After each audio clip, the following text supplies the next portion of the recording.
everyone, how you doing? Before this broadcast can begin, everyone should put on their specially developed protective glasses. Now, it's Christmas! Ha ha ha ha! Who's been naughty, eh? Who's been naughty? Well, I can tell you, because I spoke to Santa and he gave me his naughty. Oh, speak of the devil. Hi, Santa, I was just talking a bit. Uh-huh. Yeah. No, I won't. I see. Okay. No problem.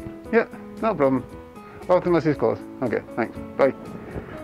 Yeah, okay. It turns out, seems Santa's lawyers say that due to the list being made up of mostly MPs and peers, I'd be best not showing the list on air. So, what I'm allowed to tell you is how they got on Santa's naughty list. Claiming expenses they don't deserve, tax dodging, selling off NHS England, taking money from the private healthcare companies who profited from the NHS reforms, failing to protect the vulnerable whom they were elected to serve, and letting the bankers away with murder. So, no prizes for them this year. But they are still planning to give Scotland some gifts, such as the £8 billion bill, our share for costs of weapons that could wipe 500 million people off the planet. They're even planning to let us keep them right here in Scotland. Just for safekeeping, mind you.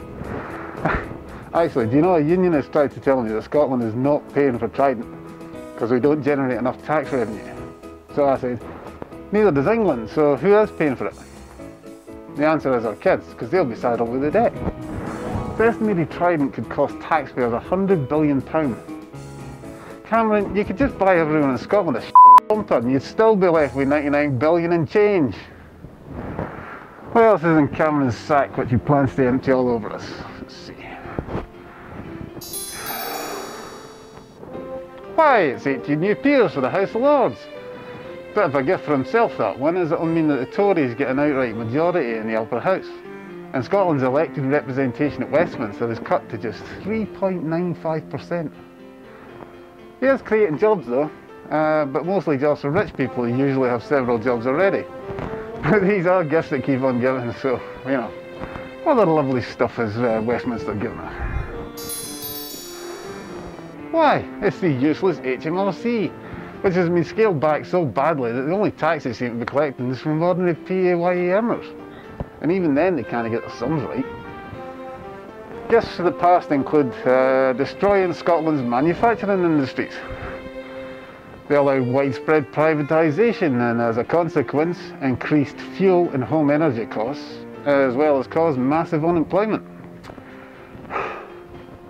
They sold off our social housing stock, making some sellers and landlords very wealthy, but delivered a generation into rent poverty. They deregulated the banking and financial sectors, allowing them to blow what they did not have to make themselves stinking rich, then bailed them out so that they could stay stinking rich, then passed the debt on to us. Debt, by the way, that has doubled since 2008.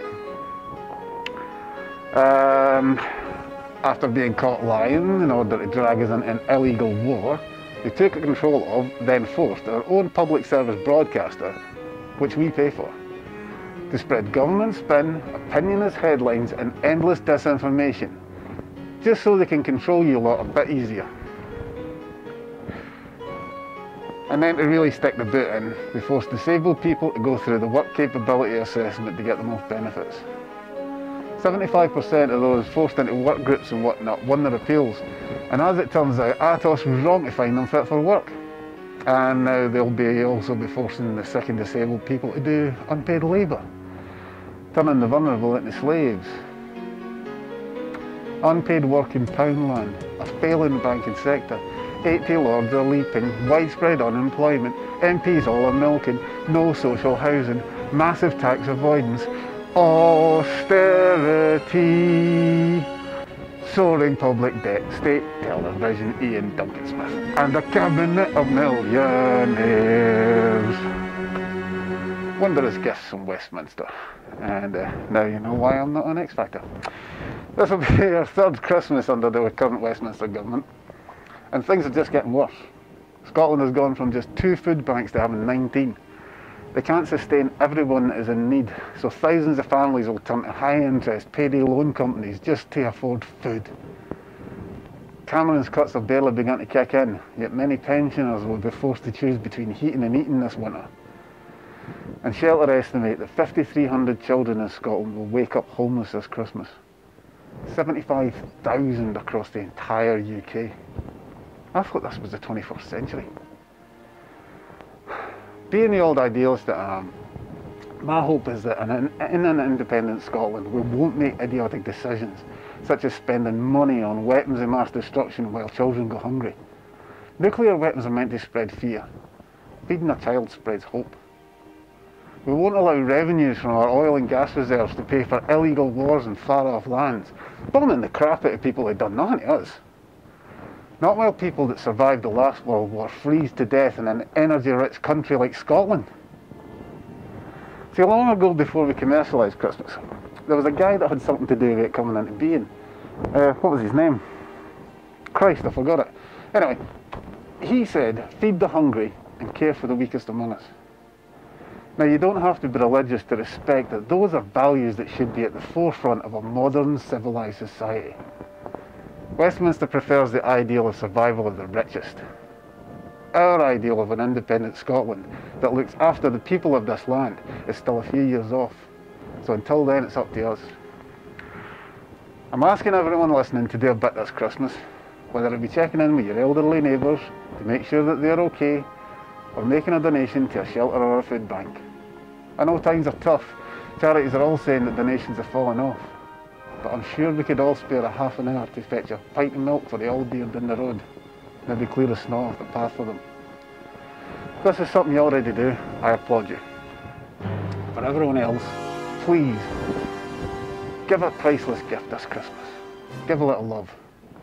That other Scottish spirit. Happy holidays, everyone.